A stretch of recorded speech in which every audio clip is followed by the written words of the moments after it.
Shooters, welcome back to the Shooters Bay. This is Cooter. In today's video, we're going to take a look at two guns, two really popular guns. One is actually iconic in the gun world, and one is pretty popular. I wouldn't say it's iconic, but I would say it's pretty popular.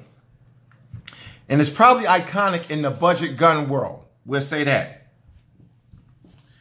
We're going to discuss the similarities between the Smith & Wesson SD9VE and the Glock 19 or the Glock 17. I would say this is probably a little bit more comparable to the 19 as far as its size go, but right now I have a 19, so we'll run with that. But real quick, before we dive in, I'm going to give you a little background on each one. So Smith & Wesson started in 1852 in Norwich, Connecticut by Horace Smith and Dan Wesson. And in 1857, the Model 1, a 22 rimfire revolver, was born, and that's what really started Smith & Wesson on the road to what it is today. Glock started in 1963 in Wagram, Austria. Gaston Glock in the 70s, he was developing like plastics and other type of textiles. And in the 80s, Glock was actually contracted by the Austrian military to develop a pistol, a new type of pistol.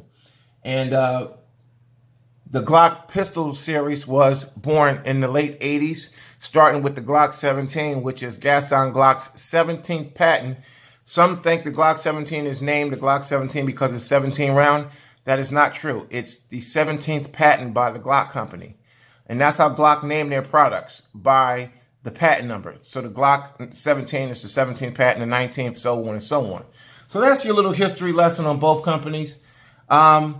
In the 90s, Glock sued Smith & Wesson for a patent infringement on the design of the first generation of this gun called the Sigma. The Smith & Wesson Sigma came before this one.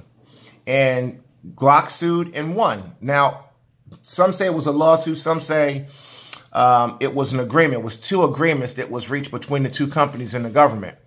But I got to tell you, Glock was very aggressive in their pursuit of Smith for what they had done. And they actually reached out to a lot of their, Glock reached out to a lot of their authorized dealers who actually carried the Sigma and said, hey, look, you have to decide which one you're going to carry. If you continue to carry the Smith, your contractual agreement with Glock is terminated. So Glock was very aggressive in pursuing Smith & Wesson for the infringement on their intellectual property, which they had every right to, if that was the case. So Smith changed the design slightly on the Sigma, and that was enough for Glock, but there was also some monetary penalties for that too. Some say that the penalty was, in addition to changing something in the design of the Sigma, that Smith agreed to pay $8 to $9 for every Sigma that they sold. Now, I'm not sure if that penalty carries over to this series, but that was pretty much what was going on with Glock and Smith & Wesson in the 90s. But still, to this day, you can see a lot of similarities between this gun and this gun. And the reason why I wanted to do this video, because I think it's a little bit crazy that this gun is actually hundreds of dollars cheaper than this gun. Now, some would say it's rightfully so. The quality on this gun is much better than this gun. And you know what? Speaking from a non-Glock fanboy, the quality on this gun is absolutely better than this gun. But again, there's a $200 difference. In some cases, maybe a little bit more than 200, maybe $225 more. Okay? Hell, it might even be $250. But it's a decent price gap between these two guns. And we're going to take a look at today and see why there's a price gap. Okay? So let's look at the SD9VE. Let's take a little walk around. Now, it's a really nice looking gun. Okay? It's a nice looking pistol. Nice bitone. Now, you got the same takedown as the Glock takedown levers. The slide lock is almost the same, except for on the Smith, it's just basically twice the size.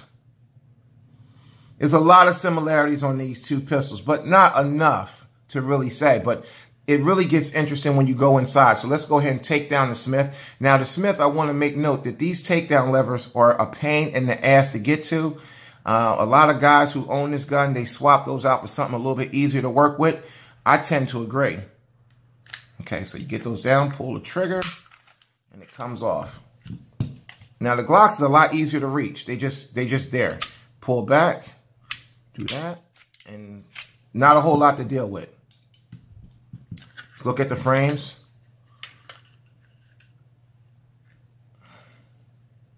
I'll let you guys decide if you think they're similar. I think they're similar, but I'll let you guys decide. You guys go ahead and talk about this in the comment section. I'm not going to say anything. I'm just going to say I think they're similar, and that's where it's going to end for me. This is a conversation for us to have down in the comment section. So we're going to go ahead and take the spring out. Okay, we're going to go ahead and take the barrels out.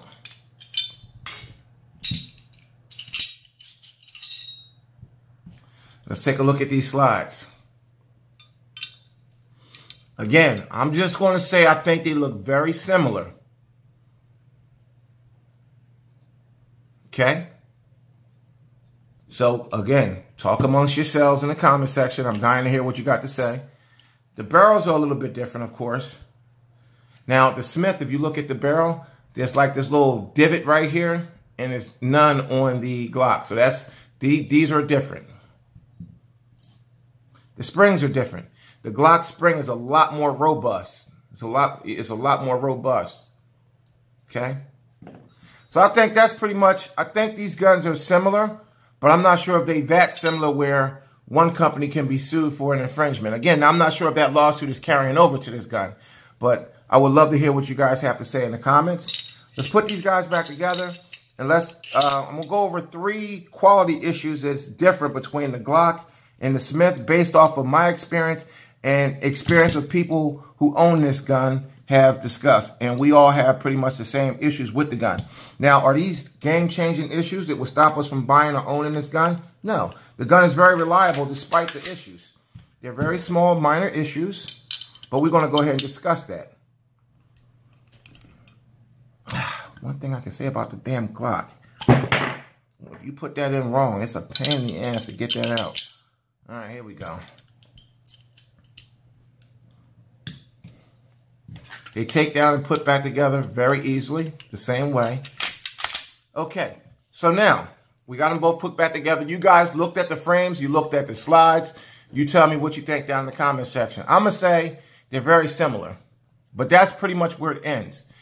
Now, 3 issues I have with this gun. 1, the takedown levers are ridiculous. You can really just mess your fingernails up trying to get down and dig into them. So that's 1, which is not a big deal. You can swap this out. 2, the last round does not hold the slide open all the time. It do it once in a blue moon. And the reason for that is there's something going on in the mag release. I'll show you. When you put a mag in here, an empty mag, we're going to do one with the Glock. Now, empty mag in the Glock, it holds open. No problem. This guy, look, it doesn't hold open. Now, you have to fidget and play around with that mag. That mag is not all the way up in there, see? A lot of play.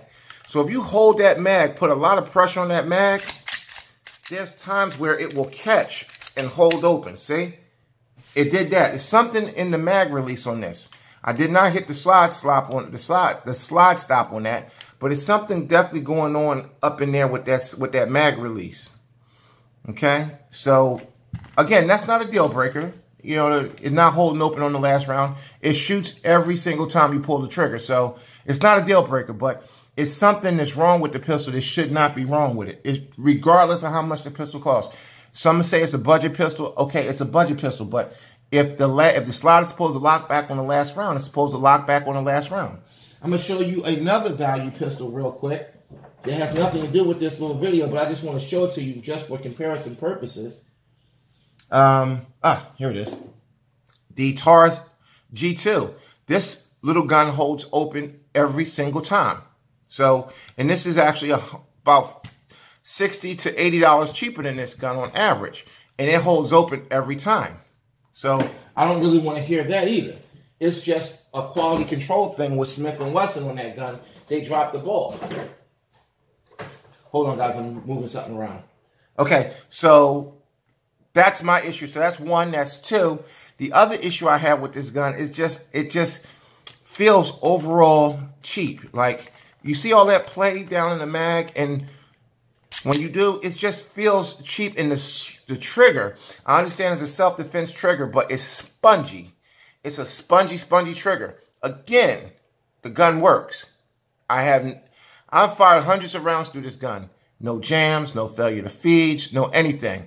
I don't clean my guns as much as I should, but I'm working on it. I'm a work in progress when it comes to that. And this gun fires reliably.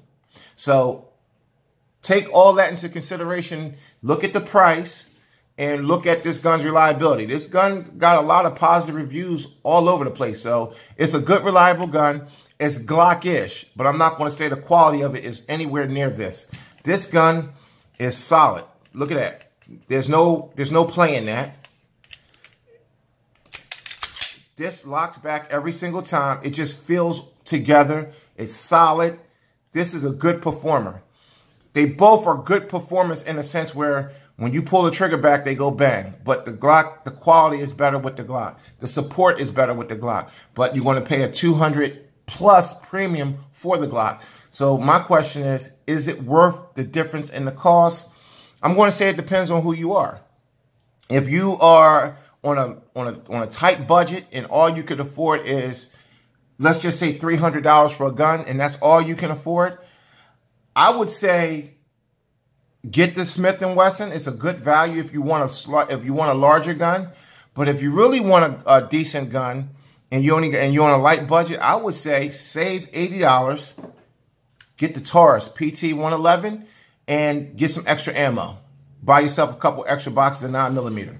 You know, with that extra $80, you can go ahead and get yourself, you can get 400 rounds of Smith & Wesson white box. You can definitely get to 400 rounds of this for $80. Just as good, smaller. You can actually carry this. You can run this for home defense if you want. It's got some more things going on. It's got great capacity. But I would definitely say if you're on a budget, get this if you really want it, because there's nothing wrong with it. If you want a bigger gun than this, I can understand if you want something a little bit bigger.